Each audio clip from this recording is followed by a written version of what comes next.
On March 31, 1922, all 6 inhabitants of a remote Bavarian farmstead were found dead, killed with a mattock.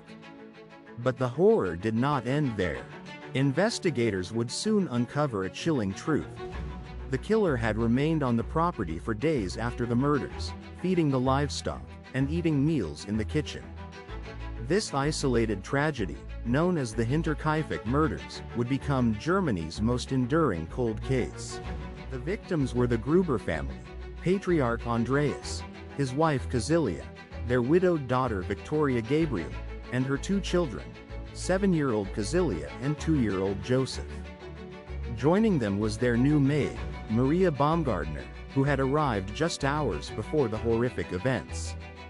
Their small farm lay secluded, a solitary cluster of buildings amidst fields and forests, far from the nearest village in the turbulent landscape of post-World War I Germany. In the weeks leading up to the murders, an unsettling atmosphere had descended upon Hinterkaifeck. Andreas Gruber told neighbors of finding strange footprints in the snow leading from the forest to the farm, but never back again. Keys went missing, peculiar scratching noises were heard from the attic, and an unknown newspaper appeared on the property. The previous maid had abruptly quit 6 months earlier, claiming the farm was haunted. When the family failed to appear at church or school for several days, neighbors grew concerned and visited the secluded farm. They discovered the bodies of Andreas, Cecilia, Victoria, and young Cecilia in the barn, piled on top of each other, having been lured there one by one. Inside the house, the maid Maria Baumgartner lay dead in her bed, and little Joseph Gabriel had been murdered in his crib. The arriving investigators from Munich, led by Chief Inspector Georg Rengruber, faced an immediate enigma. There was no sign of forced entry, suggesting the killer had either known the victims or been invited inside. The mattock, a pickaxe-like farming tool, was found bloody in the attic, identified as the murder weapon. Every victim had been struck on the head with devastating force. Perhaps the most disturbing discovery was the evidence that someone had continued to live on the farm after the killings. The cattle had been milked, and fresh food was prepared in the kitchen.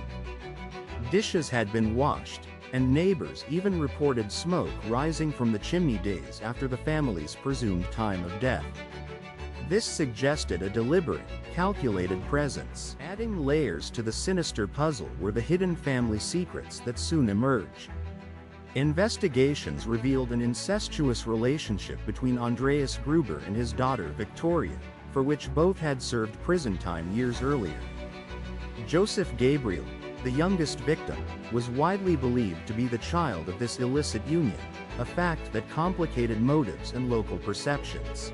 Over the decades, more than 100 suspects were questioned, but no definitive perpetrator was ever identified. Theories ranged from vengeful ex-lovers to drifters, and even local resentments over the Gruber family's perceived miserliness. The investigation pursued every lead, examining circumstantial evidence and local gossip, yet each path eventually led to a dead end. The Hinterkaifeck murders quickly embedded themselves in German folklore, a chilling reminder of a crime without a culprit.